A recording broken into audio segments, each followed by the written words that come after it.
घनी अंधेरी रात थी। तेज बारिश, बिजली की चमक और आंधियों की गड़गड़ाहट ने पूरे गांव को दहला रखा था। इसी भयावह रात में एक छोटी सी झोपड़ी के भीतर एक बच्ची ने जन्म लिया। राधिका ने जैसे ही अपनी नवजात बेटी को देखा, उसका दिल जैसे थम सा गया। बच्ची न रो रही थी, न उसके चेहरे पर कोई हलचल थी, न कोई आवाज थी, न सांसों की कोई गर्माहट। राधिका चाहकर भी चीख न पाई। उसकी आंखों से आंसू बहते रहे और अगले ही पल वो बिस्तर पर बेहोश हो गई। वहीं मौजूद थी शमशा, राज्य की प्रसिद्ध दाई, जिसका नाम विश्वास और सम्मान का प्रतीक माना जाता था। आज विकट परिस्थितियां ही उसे राजन के घर ले आई थीं। शमशा ने बच्ची को ध्यान से देखा, धीरे से उसकी नब्ज टटोली और फिर गहरी सांस ली। गंभीर स्वर में बोली, राजन, तुम्हारी बच्ची साधारण नहीं है, वो आधी आत्मा लेकर जन्मी है। ये सुनते ही राजन के पैरों तले जमीन खिसक गई। शमशा कुछ क्षण रुकी, मानो शब्दों को तौल रही हो। फिर बोली, आज राजगुरु अरविंदो हमारे राज्य में ठहरे हुए हैं। शायद उनके पास इसका कोई उपाय हो। वैसे भी वो तुमसे मिलने को कह रहे थे। वे किसी गहरी चिंता में डूबे प्रतीत हो रहे थे। राजन की बुझी आंखों में उम्मीद की एक कमजोर सी किरण चमक उठी। कुछ ही देर बाद शमशा ने मंत्रों का उच्चारण किया और एक मोती तोड़ा। उसी क्षण राजगुरु अरविंदो वहां प्रकट हो गए। उन्होंने चारों ओर दृष्टि डाली और शमशा को बाहर जाने का संकेत किया। अगले ही पल उन्होंने एक मंत्र फूंका और उनके चारों ओर एक अदृश्य दीवार खड़ी हो गई, जिसके भीतर की कोई भी बात अब किसी और कान तक नहीं पहुंच सकती थी।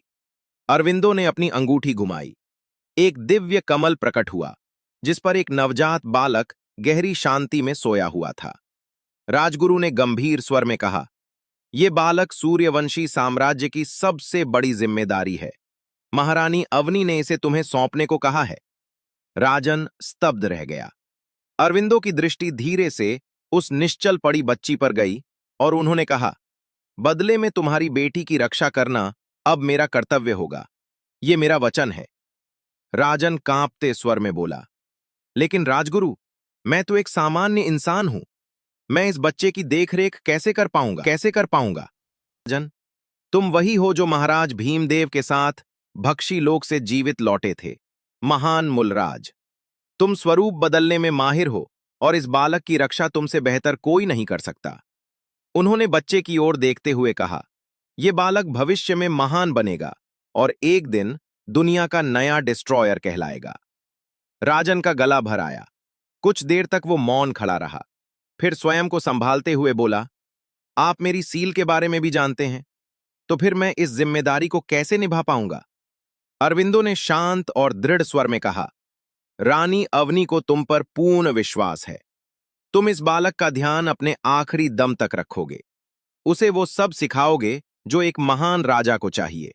और सच कहूं तो इस संसार में केवल तुम ही हो जिस पर महाराज भीमदेव और महारानी अवनी दोनों को विश्वास है। और केवल तुम ही हो जो इसकी रक्षा कर सकते हो। राजन के मन में एक ही प्रश्न गूंज रहा था, रानी को इतनी भी क्या जल्दी थी कि अपने मासूम बच्चे को इतनी जल्दी मेरे हाथों में सौंप दिया? पर नियति से कोई मुंह नहीं मोड़ सकता। भारी मन से राजन ने आगे बढ़कर उस बालक को थाम लिया। तभी अरविंदो ने बच्चे के माथे पर हाथ रखा। एक रहस्यमयी मंत्र गूंजा और उसके शरीर पर एक गुप्त सील उभर आई।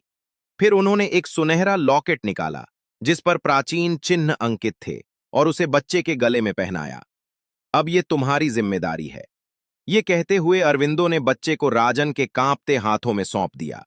फिर वे धीरे से आगे बढ़े और उस निश्चल पड़ी बच्ची को अपनी बाहों में उठा लिया। राजन कुछ कहना चाहता था, लेकिन शब्द उसके गले में ही अटक गए।